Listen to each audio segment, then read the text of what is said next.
Well, I'm immensely happy because my country, my team, made it to the quarterfinals of this World Cup.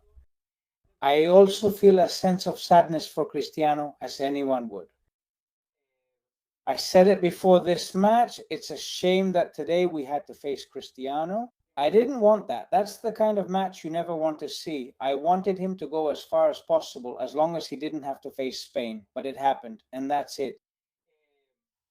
And this is going to be a tough match, that's clear, because these are two teams that are kind of mirror images. Although I think Spain is better at this than Portugal. Spain is better than Portugal. Maybe Portugal could have something better individual players or guys who might be able to decide the match for you at any given moment. I think so too, but even all the teams right now, France, Norway with Haaland, Argentina with Messi, they have those individual players, but Spain, guys. This week I've talked a lot about it, and I even shared a post from a guy who explained it perfectly on X. They control the game, stifle opponents, are strong defensively, and haven't conceded a goal. I know that a lot of people might find it boring. Of course, if you're up against a team like Portugal who play in a very similar way, then it's clear you could have a scoreless match. Zeroism, 0-0 until practically the last minute. And that's exactly what happened. But this match was better than other draws like last year in the Nations League, where Portugal won because they forced penalties. And if today they had forced penalties, we would have lost. It's just that in penalties or in decisive moments when standout players are needed, I think that's where they can beat us. Now, if the match goes the way Spain wants, and during some moments of the game, it hasn't, but for the most part, it has. It's very difficult for the Spanish team to lose, very difficult, because they work it through until the end, because they process it better than anyone, and that's how they play. It was like in Germany during those quarterfinals, but that match was much more intense, especially at the end. It was much tougher than this one because Germany reacted even better than Portugal did today with the little time they had. Because that one was in added time, right? Mikel Merino's goal shows that Spain has many resources, with most players using a similar style. Now let's mention specific names. Because yes, I'm going to talk about Lamine Yamal. Lamine Yamal isn't playing well, in my opinion. He's not at his best, not at the level he can reach. And even so, if say a Martian came down and saw Lamine Yamal today, he'd still look good. What they think is the kid isn't sharp, but he has talent, right? Well, that's it, and this can't be. But Spain, as a team, is so good. 35 games unbeaten, by the way, and maybe this will be the 36th. They're so good that you don't even notice when certain players aren't playing well. You notice when midfielders play poorly, but that's not true for Rodri. He has actually improved greatly since the first match against Cape Verde. Pedri, in my opinion, hasn't been good, but he hasn't been terrible either. There are certain touches, decisions by Pedri, inaccuracies, and so on that show he's not the player he could be.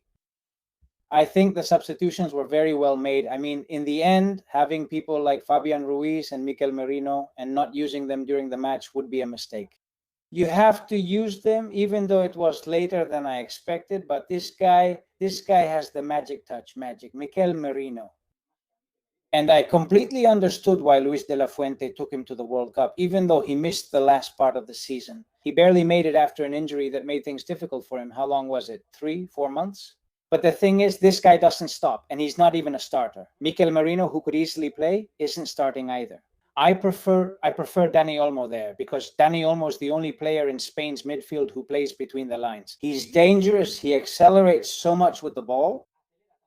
When he receives the ball there in those hard-to-track areas, he enables his teammates to break lines and gives a bit of verticality to a style of play that at first is horizontal and relies a lot on that. And indeed, the inspiration of those players who can appear there in those undetectable areas. And then on their wingers. This Spain would still play better if Nico Williams were in good form, if they had a reliable winger.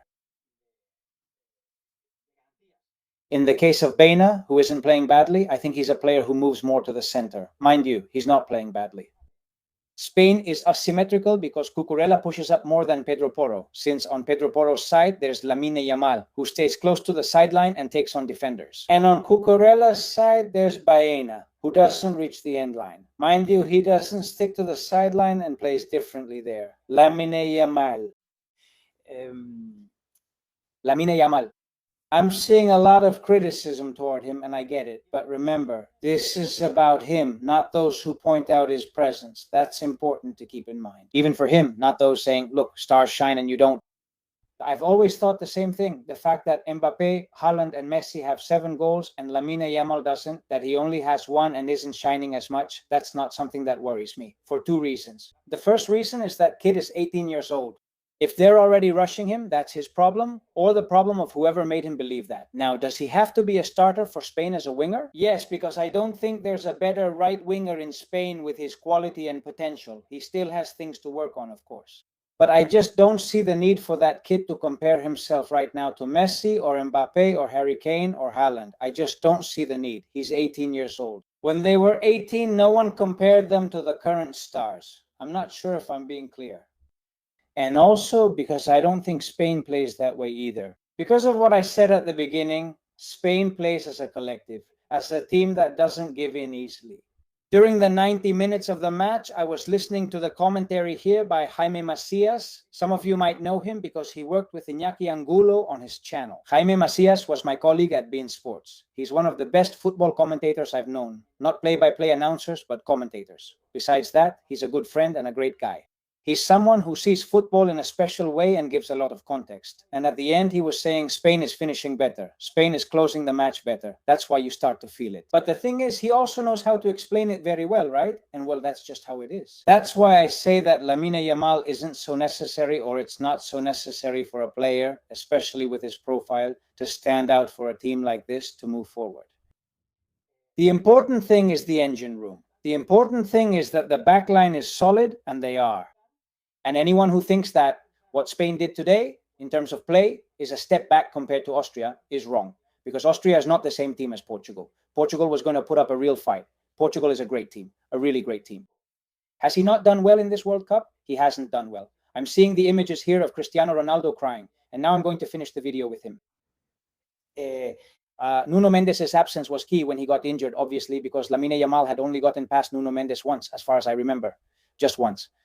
Nuno Mendes hit the post with a shot, which, to be fair, wasn't going in. It bounced off Pedro Porro's head. That was Portugal's biggest chance. Then Cristiano had another chance where he stretched for it, and Unai Simon made a save. But they didn't really threaten much. They created some danger, more danger than Austria the other day, for sure. But the clearest chances had been Spain's. I mean, Mikel Oyarzabal, that first chance, it made me nervous. Because I thought, if this is a game decided by small details, a 1-0 against Portugal. I expected a 1-0 win against Portugal, just not in the final minutes. It was tough on my heart. Mikel Oyarzabal missed badly and hasn't played well today, especially with the ball.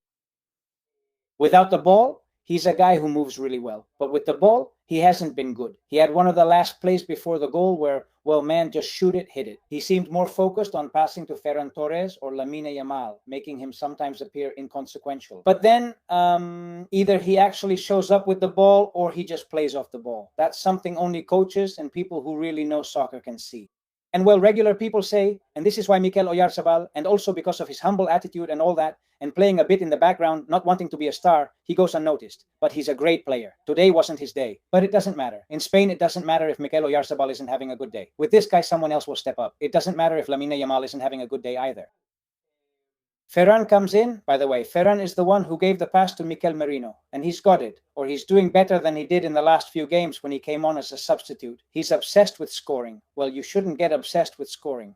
You should be obsessed with, yes, with being dangerous. And today he was dangerous by giving the assist to Mikel Merino. Well, I'm extremely happy. I think this was a barrier for Spain, especially in the World Cups. Spain hadn't reached the quarterfinals since 2010. My goodness, 2 knockout rounds, 1 in a row now. It's a shame that this year there were a round of 32 matches, but well, maybe it helped Spain to gain more momentum, to get rolling, to become more of a team.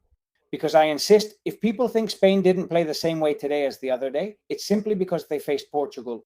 But in terms of dominating matches, controlling everything, and stifling opponents, there are hardly any issues, just an occasional shot off the post or a dangerous chance. But damn, Spain has faced the least danger of any team in the whole World Cup. And look, some will say, yeah, against Cape Verde and so on. No, excuse me. Spain has played against tough and well-known opponents. This Uruguay isn't tough, but at least they have a name. Because if we compare it with Argentina, it's a different story. And with some other teams, Uruguay. Austria was the best it has been in years. And there's Portugal, which was ready to win the World Cup. For me, Portugal has what it takes to win the World Cup. And now Cristiano. And Cristiano, let's see. I'm going to look for something about Cristiano here. I imagine there's already something out there. Honestly, it makes me feel terribly sad. I feel terribly sad seeing Cristiano in this picture here of Chris crying. Well, anyway. He said yesterday that this was going to be his last World Cup. What?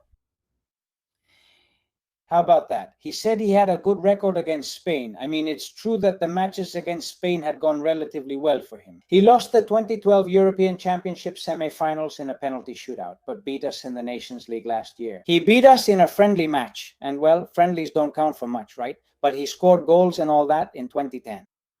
Hey, Cristiano wasn't that scared to face Spain either, because he knew his team is a bit stupid, and that he could control Spain well like last year and then take advantage of his moment. I think Portugal did well, as Jaime Macias said on Telemundo, not relying too much on Cristiano. He didn't get too involved in the game, but in the box, he'd strike like a spider. That's what Cristiano is best at now, with all due respect, and it's something he's never lost. Last year, in the Nations League, Cristiano showed up for a moment in the box, tied the game, and then Portugal won that competition. In the penalty shootout, I think Cristiano also scored in that round. And today, no, he hasn't shown up yet, though some say his teammates can't find him. While it's true they didn't find him much in the first games, he already scored 3 goals.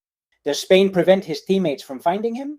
Today, anyone familiar with soccer will understand this, while those who aren't will just complain that Spain plays horizontally, calling it the most boring game and saying they're not good enough. Okay, they're clueless and I don't know what else, and that they're from Barca and all that stuff, right? A lot of people are going to write about it, and well, that's it. Cheer up, everyone. I'm really sorry for Cristiano, who is leaving the World Cup, who is leaving his national team. I understand, right? Is he going to keep playing to reach his 1,000th goal or what? And that we love him a lot. And it's been wonderful to enjoy watching him at Real Madrid and with Portugal. I celebrated the 2016 Euros as if Spain had won it, I swear to you, and last year's Nations League. Not as much, of course, because Spain didn't win it, but I did celebrate the previous one. And well, at least he won with his national team. The World Cup was the one trophy he still hadn't won. I'm sorry that Spain is now the villain for getting in his way. But guys, that's just how football is. That's how football is. So that's it. Cheer up to all of you who love Cristiano as much as I do, but you're not Spanish. I wanted Cristiano to win, and what can I say? I hope no one gets mad at me. That's it. Don't mess with me. Hope things go well for you. If you like this video, please like, subscribe, comment, share, and I'll see you in the next one. Your support really helps. And I'm going to ask for something. A lot of people give it a dislike because they don't like what I say. I mean, please, please. Okay, come on. Thank you. There will be people who do it anyway. There are people you just can't, you just can't. There are people you just can't control. See you later. Bye.